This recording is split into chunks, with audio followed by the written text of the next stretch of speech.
in Central Time. My name's J. Eric Gentry, and I'm going to be talking to you for the next 15 minutes or so about compassion fatigue. I've spent a goodly chunk of my life working on it. I went to did my doctoral work at Florida State, where I was Charles Figley and I started the very first traumatology institute on the planet in 1997, and he had just written had just finished writing the book Compassion Fatigue, and while I was studying there at Florida State, we developed, Anna Baranowski and I, a psychologist from Canada. She is the CEO of the Traumatology Institute Canada. We developed an individual treatment program protocol for compassion fatigue called the Accelerated Recovery Program, and evolving from that, we developed a one-day workshop that is now called the Forward-Facing Professional Resilience course. But I've been able to publish, I think we've got 15 empirical articles that have demonstrated that that workshop is an effective treatment for both burnout and secondary traumatic stress, which are the two components of compassion fatigue, and significantly lessens the symptoms of the participants of that workshop, as well as significantly augmenting compassion satisfaction, resilience, and professional quality of life. So I've worked with thousands of professionals and helping them to resolve the effects of compassion fatigue in 25 years, actually longer than 25 years, 27 or 28 years of professional development. Of research and development around compassion fatigue. The sum total of my wisdom on that are these words. You do not have to suffer to be a professional caregiver. And that is empirically demonstrated. And I can take it a step further. If you are suffering from your work, you're doing it wrong. There are clear pathways of professional resilience that allow you to work in a toxic environment and develop the immunity to that toxicity and be able to have professional quality of life, even with the most high demand of professions. I've worked with just about every caregiving field that there is, from physicians to attorneys to mental health professionals to faith leaders to animal care professionals, across the board, lots and lots of groups. And there's some simple things, not easy things, but simple disciplines that when you engage them, that you become impervious to the effects of that of your work. You become insulated from secondary traumatic stress. You develop the capacity to stay above the fray of burnout, and it's like you enjoy getting to be a care professional, which is one of my favorite things, is watching grizzled veterans who are really burned out do the 5-day or 5-session model with me, and watch them rekindle mission and get excited about going back to work, and at the end of their career finding the capacity to be fully connected to their mission. But that PESI asked me, I was supposed to, Cole asked me to plug the course that I do. I've been training for PESI since 2005, and I currently teach. I've got several courses that I do with PESI, but the one primary one that I do is the Certified Clinical Trauma Professional course, and I've been doing that since that particular course since I think 2010, and I've trained somewhere in the neighborhood of 200,000 people on 4 different continents over the past 30 years that I've been doing this. But I want to be able to give you some things to take with you to do that give you that immunity, and the biggest step that happens in the workshop, kind of the most important thing, is that, and I've teach people to do that workshop now, and one of the most daunting and difficult things to do is to convince people that their job is not stressful.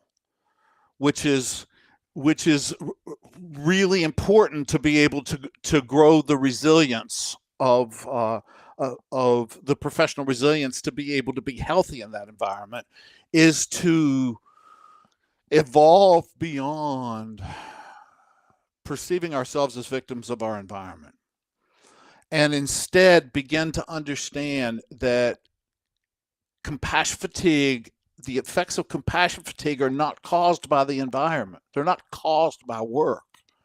They're caused by our autonomic nervous system. That because of all of our painful past learning, we're actually trauma survivors. And there are three different ways that professionals can get traumatized. They can survive painful experiences. I've been attacked by a couple of clients physically, and I've been threatened and all kinds of other stuff. Actual criterion A events, things that I've survived as a clinician. The second way a care provider can get traumatized is by listening to story of trauma. And when we listen to story of trauma, our nervous system still activates, and it's as though we are the protagonist.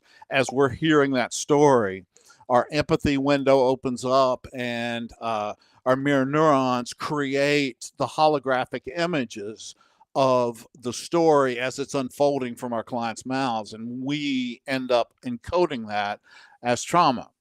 And then there's a third, even more insidious way, is that, and this comes through Stephen Porges' work with the polyvagal theory. What we've learned over the past 15 or 20 years is that we're exquisitely attuned to other human beings, especially human beings that are having a threat response. And if you are around other people that are anxious, then you have an involuntary threat response in your own body. And, I would just ask you, how anxious are your coworkers?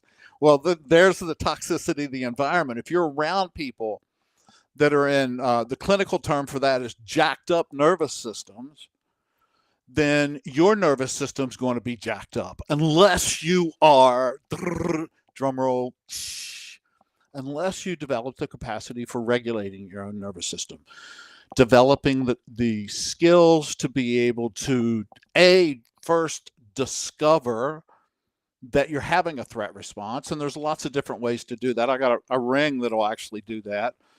You can check your pulse. You can look at your heart rate variability. There's lots of different measures that measure autonomic nervous system dysregulation, but the simplest way is discovering that you have constricted muscles in your body.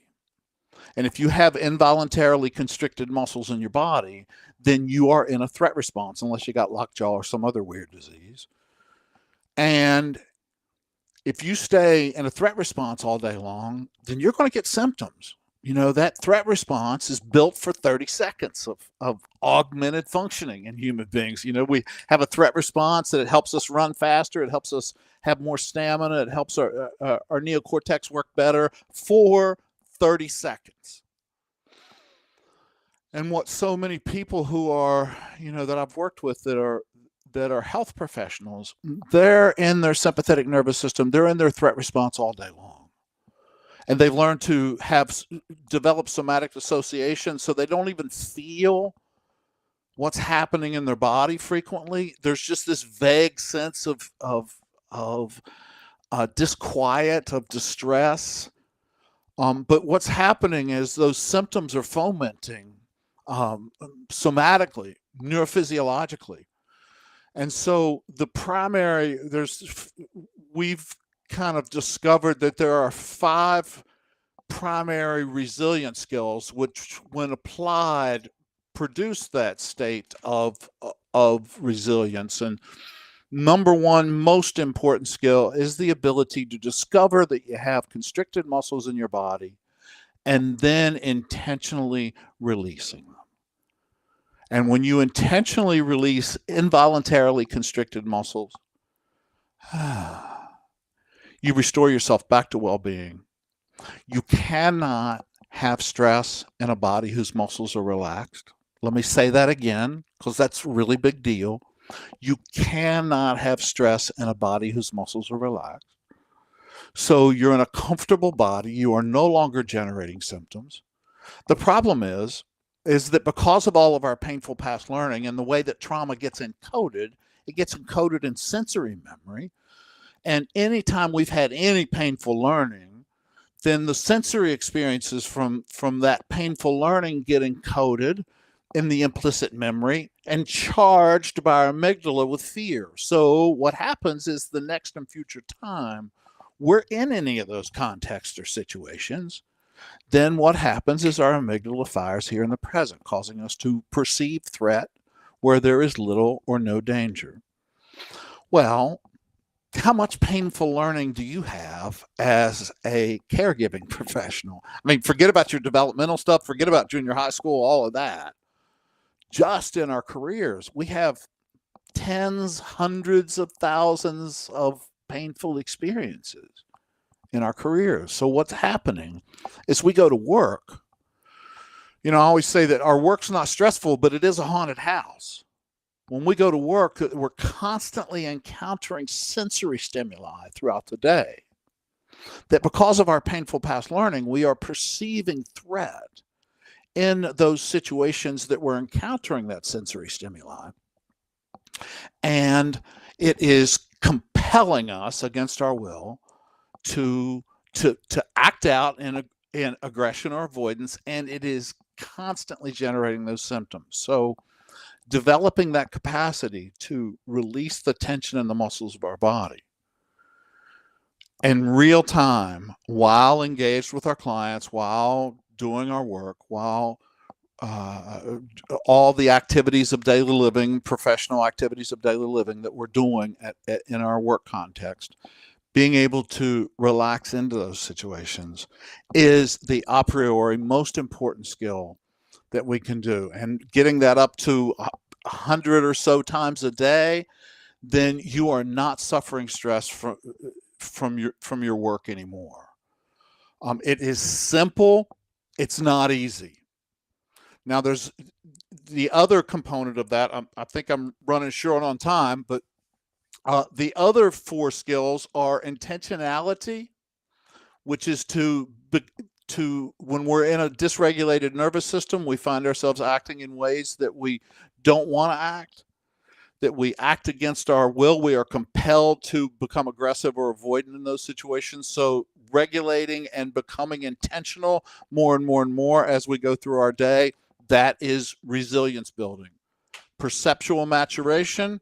It's not your workplace that causes your stress. It is your perception of your workplace that causes your distress.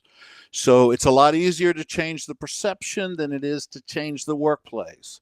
And that takes a little bit of work and some while of working on it. But as people evolve those perceptions, then they are able to become, then their work becomes less toxic. Last 2 are connection and support, having a network of support that you can step to and utilize those folks, and self-care and revitalization. Those are the 5 resilient skills that have demonstrated the ability to help professionals, thousands of them, to be able to work in this field for the rest of their lives and not have to suffer doing it. I hope that has been useful. If there is any way that I can be of service to any of you out there, you are welcome to reach out to me. And you can find my contact information on through PESI. And it was a joy to spend a little chunk of the morning with you, and my goodwill and support goes with you. Thank you very much for your time.